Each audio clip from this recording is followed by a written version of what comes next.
पादारविन्दं मनश्चेन लग्नं गुरोरङ्घ्रिपद्मे ततर्किं ततर्किं ततर्किं ततर्किं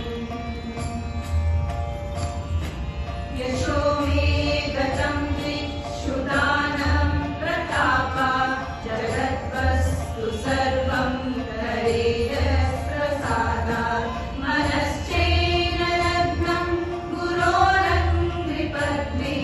ततर्किं ततर्किं ततर्किं ततर्किम् न भोगेन योगेन वावाधिराजो न कान्तामुखेनैव वित्तेषु चित्तम् मनश्चेन लग्नं गुरोरङ्घ्रिपद्मे ततर्किं ततर्किं ततर्किं ततर्किम् अरण्येन वासस्य गेहेन काले न देहे मनोवर्तते मे फलर्थे मनश्चेन लग्नं गुरोरङ्घ्रिपद्मे ततर्किं ततर्किं ततर्किं ततर्किम् गुरोरष्टकं य पठेत् पुण्यदेहि यते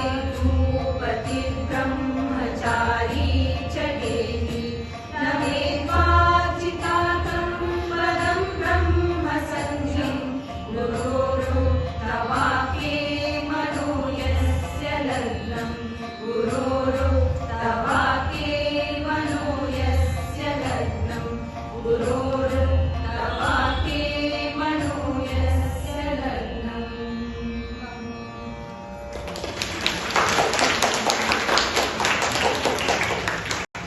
ಪುರಸ್ಕಾರ ಪಡಿಸಿದ ಮೊದಲನೇ ಮುಖ್ಯ ವಿದ್ಯಾರ್ಥಿಗಳಿಗೆ ಧನ್ಯವಾದಗಳು.